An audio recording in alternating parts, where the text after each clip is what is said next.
Movie का start एक दूसरी दुनिया से होता है जहां मैजिस्टेरियम नामी एक पावरफुल चर्च वहां के लोगों के बिलीफ और टीचिंग्स को कंट्रोल करता है। उस दुनिया में लोगों की सोल्स उनकी बॉडी के अंदर नहीं बल्कि उनके एक एनिमल कंपेनियन के अंदर होती हैं, जिसे वो लोग डीमन कहते हैं। डीमन अपने सोल पार्टनर से बातें भी करता है। डीमन को हमेशा अपने मास्टर के आसपास ही रहना होता है वरना उस इंसान की डेथ हो सकती है। मगर वहाँ की विचेस के डीमंस बर्ड्स की तरह होते हैं जो उनकी बॉडी से दूर एक लंबा डिस्टेंस ट्रैवल कर सकते हैं। बहुत टाइम पहले मैजिस्टेरियम के स्कॉलर्स ने एलेथियोमीटर्स बनाए थे जिसके साइंस की मदद से इंसान अपना पास्ट या फ्यूचर देख सकता था। मगर फिर आहिस्ता आहिस्ता लोगों के सच बाहर आना शुरू हो गया। मैजिस्टेरियम ये बिल्कुल नहीं चाहता था कि लोगों के अंदर से उसका फेयर खत्म हो। उसने सब कंपसेस को डिस्ट्रॉय करवा दिया मगर फिर भी एक कंपस बच गया। सीन्स लायरा नामी एक बच्ची पे शिफ्ट होते हैं जिसके डीमन का नाम पेंटालाइमन है।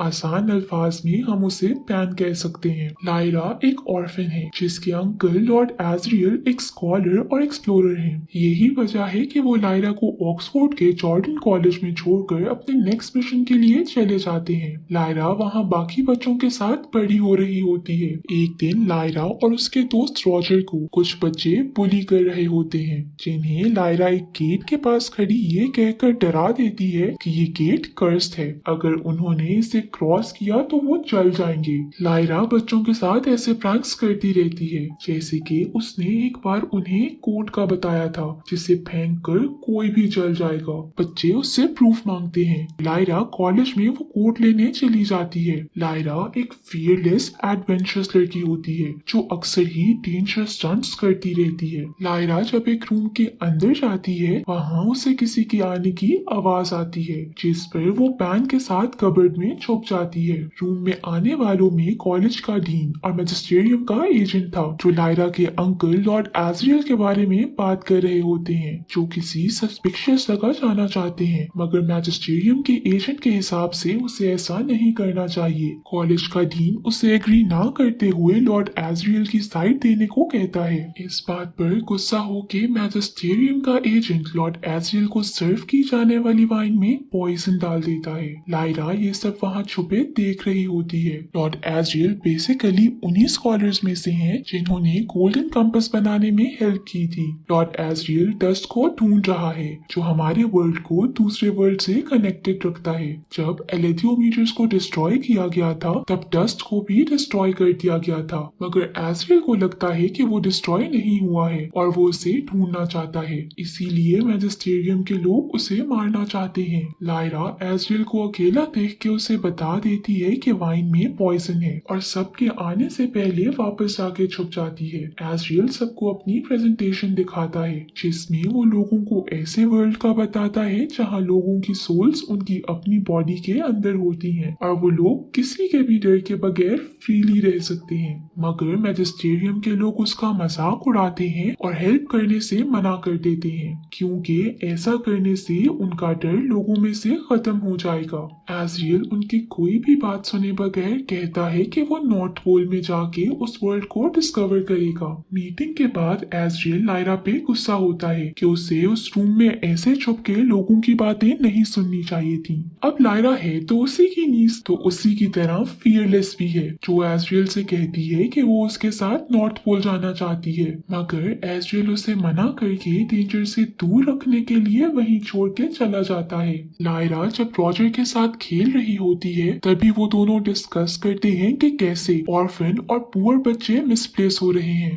जैसे कोई किसी मकसद की वजह से इंटेंशनली कर रहा हो। सीन्स कॉलेज के डिनर पर शिफ्ट होते हैं जहाँ लायरा एक बहुत ही अमीर औरत मिसेस कल्टर से मिलती है जो कॉलेज की एक अच्छी फ्रेंड है। उन्हें लायरा बहुत पसंद आती है। मिसेस कल्टर लायरा को अपने साथ रेट्रो फ्यूचरिस्टिक लंदन ले जाने की ऑफर करती हैं ताकि लायरा उनके साथ कुछ और टाइम स्पेंड कर सके। साथ ही साथ वो उससे प्रॉमिस भी करती है कि वो उसे नॉर्थ पोल ले जाएगी जिस पर लायरा मान जाती है। सीन्स रॉजर और बिली कोस्टा पे शिफ्ट होते हैं जिन्हें कोई किडनैप कर लेता है। लायरा के कॉलेज से जाने से पहले एजरियल का फ्रेंड और कॉलेज का डीन लायरा से मिलके उसे वही गोल्डन कंपास देता है। वो लायरा को इस सब का सच बताता है है, जिसके बाद वो लायरा से कहता है कि ये अब इस कॉलेज में सेफ नहीं है, इसीलिए लायरा को इसे प्रोटेक्ट करना होगा। वो लायरा से इस बात को एक राज रखने को कहता है और कंपास की बहुत हिफाजत करने को भी कहता है। वो लायरा को ये भी बताता है कि ये लायरा को हर इंसान का सच बता सकता है और पास्ट और फ्यूचर भी दिखा सकता है, अगर लायरा इसे सही तरह से यूज करे और उसे अच्छे से रीड कर सके। लंदन पहुंच के लायरा शुरू में तो बहुत एंजॉय करती है, मगर बहुत टाइम गुजरने के बाद भी उसे नॉर्थ पोल की तरफ नहीं ले जाया जाता।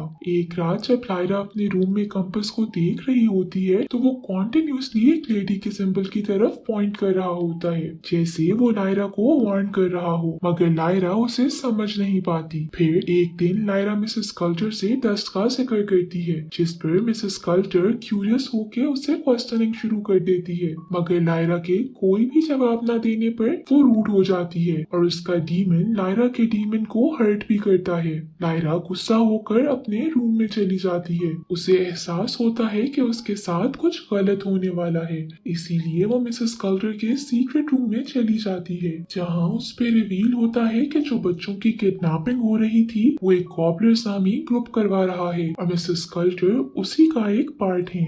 मिसेस कल्टर लायरा को उस रूम से बाहर आते देख लेती है, जिसके बाद वो लायरा से गोल्डन कंपास भी चोरी करने की ट्राई करती है, मगर पैन गोल्डन कंपास को वहां से पकड़कर उड़ जाता है और लायरा भी उसके पीछे विंडो के थ्रू मिसेस कल्टर से बचते निकल जाती है। कॉबलर्स उन दोनों का पीछा करने की कोशिश करते हैं, मगर लायरा और पैन को बिली की मदर माँ कोस्टा बचा लेती है। माँ कोस्टा लायरा को इजिप्शियन किंग जॉन फा के पास ले जाती है, जिनकी शिप नॉर्थ की तरफ किडनैप बच्चों को ढूंढने के लिए जा रही है। लायरा उन पे ट्रस्ट करते हुए उन्हें गोल्डन कंपास दिखाती है, जिसे वहाँ पर एक स्कॉलर फादर कॉरम पहचान लेते हैं, जो उसे बताते हैं कि इसे पढ़ना बहुत मुश्किल है, या ये कहे कि नामुमकिन है। बहुत ही कम लोग इसे पढ़ पाते हैं, जिस पर लायरा कहती है कि वो उसे रीड करेगी। पहले तो लोग उसकी बात पे यकीन नहीं करते, मगर फिर कॉरम की इंस्ट्रक्शंस फॉलो करती लायरा उसे रीड करना शुरू हो जाती है, जिस पर उसे रॉजर और बाकी बच्चे नजर आते हैं।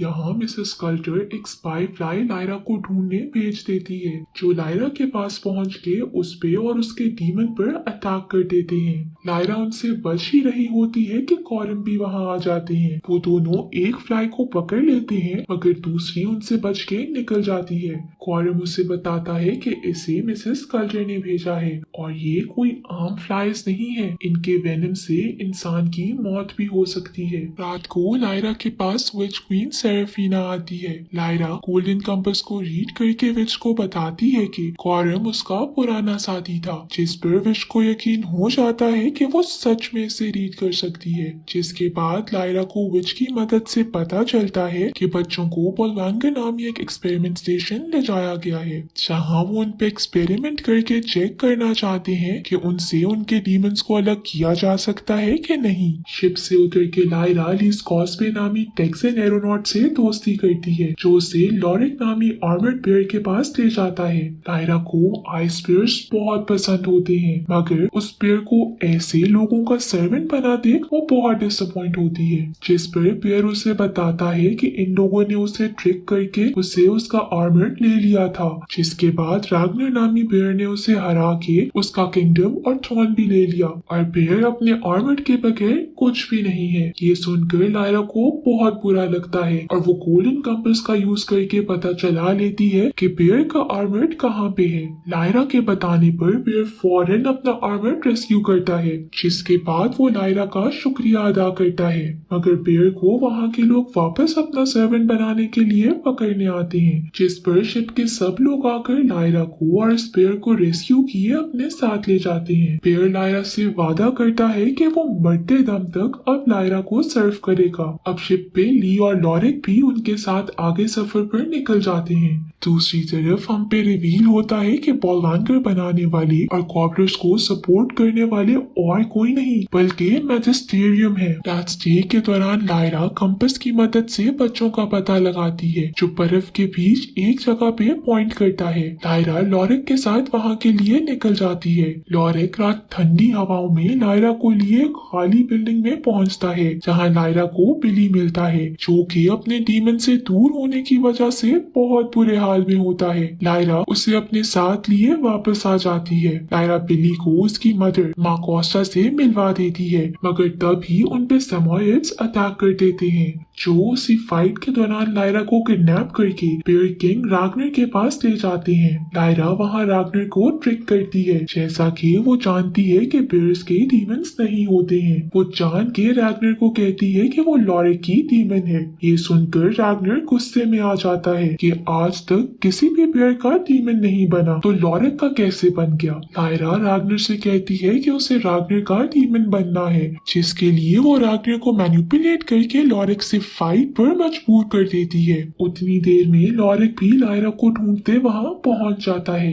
लायरा लॉरिक को सब बता देती है जिस पर लॉरिक बहुत खुश होता है क्योंकि उसे तो इस फाइट का मौका चाहिए था ताकि वो अपना किंगडम वापस हासिल कर सके। अब स्टार्ट होता है मूवी का सबसे अच्छा सीन। दो बेयर्स में इंटेंस फाइट होती है। दोनों ही एक दूसरे को अच्छा कंपटीशन देते हैं लेकिन अब तो मूवी एंड होने वाली है तो जीत तो अच्छाई और हीरो की होगी जिस पर लॉरिक रागनर को हराते हुए अपना थ्रोन वापस हासिल कर लेता है। जिसके बाद वो लायरा को लेके नॉर्थ पोल के लिए निकल जाता है जहाँ रास्ते में एक ब्रिज आ जाता है जो उन दोनों का वेट नहीं उठा सकता जिस पे वो पहले लायरा को भेजता है मगर लायरा के आगे बढ़ते ही ब्रिज टूट जाता है जिस पर लॉरिक लायरा को वहीं रुकने का बोलकर इजिप्शियंस और बेयर्स को लेने चला जाता है मगर लायरा रुकने के बजाय अकेले ही एक्सपेरिमेंटल स्टेशन पहुंच जाती है जहां लोग उसका वेलकम करते हैं क्योंकि वो तो चाहते ही यही है कि उनके पास ज्यादा से ज्यादा बच्चे हों। वो लोग उसे बाकी बच्चों के साथ डिनर के लिए ले जाते हैं जहां वो रॉजर को देख लेती है मगर उसे इशारों से ही अपने पास आने से रोक देती है जिसके बाद वो रॉजर से एक खाली रूम का पूछती है और उसे कहती है कि सब बच्चों को वार्म क्लोथ्स पहनने का बोल दे। लायरा उस खाली रूम में जाके कंपास यूज करने ही वाली होती है कि मिसेस कल्टर डॉक्टर्स के साथ वहाँ आ जाती है। लायरा टेबल के नीचे छुप के उनकी बातें सुनती है जिससे उसे पता चलता है कि उनका एक्सपेरिमेंट अभी भी प्रोग्रेस में है। मिसेस कल्टर के वहाँ से जाने पर डॉक्टर्स लायरा को पकड़ लेते हैं। उसके डीमन को बेहोश करके वो लोग लायरा को एक्सपेरिमेंटल मशीन के अंदर डाल देते हैं। वो लोग एक्सपेरिमेंट शुरू करते ही हैं कि मिसेस कल्टर वहाँ पहुंचकर लायरा को बचा लेती है। लायरा होश में आने पर मिसेस कल्टर को अपने पास देखती है। लायरा उससे डरकर दूर होने लगती है कि जिस पर मिसेस कल्टर उसे काम डाउन करती है। वो लायरा को ये कहते हुए ट्रिक करती है कि लायरा उसकी बेटी है जिसके बाद वो उससे गोल्डन कंपास मांगती है मगर लायरा उसकी ट्रिक समझ जाती है और वो गोल्डन कंपास की जगह उसे वो बॉक्स दे देती है जिसमें गौरव ने फ्लाई को बंद किया था। बॉक्स खुलने पर वो फ्लाई मिसेस कल्टर पे अटैक कर देती है जिसका फायदा उठा के लायरा वहाँ से भाग निकलती है। लायरा मशीन रूम में जाती है जहाँ वो उस मशीन को डिस्ट्रॉय करके सब बच्चों को लिए बिल्डिंग से बाहर आ जाती है मगर मसला यहाँ खत्म नहीं होता है। बाहर आने पर सेमोइड्स उन्हें रोक लेते हैं जिससे उन बच्चों को बचाने के लिए इजिप्शियंस और बेयर्स पहुंच जाते हैं। यहाँ शुरू होती है मूवी की लास्ट इंटरेस्टिंग फाइट। सब आपस में लड़ रहे होते हैं कि तभी इजिप्शियंस और बेयर्स की हेल्प के लिए विचेस भी वहाँ पहुंच जाती हैं जो फ्लाई करते हुए उन्हें सेमोइड से फाइट करने में हेल्प कर रही होती हैं। फाइनली सब सेमोइड्स को हरा के इजिप्शियंस बच्चों को लेके वापस उनके घर छोड़ने के लिए निकल जाते हैं। लायरा, रॉजर, लॉरिक, ली और सेरेफिना के साथ एजरियल को ढूंढने नॉर्थ की तरफ निकल जाती है। उसी दौरान सेरेफिना प्रिडिक्ट करती है कि लायरा वही लड़की है जिसकी वजह से एक बहुत बड़ी वार होगी। लायरा ही अब वो होप है जो इन सबको मैजिस्टेरियम के रूल से फ्री करवाएगी जो खुद को गॉड मानते हुए लोगों को गलत तरीके से ट्रीट करते हैं। यही मूवी एंड हो जाती है।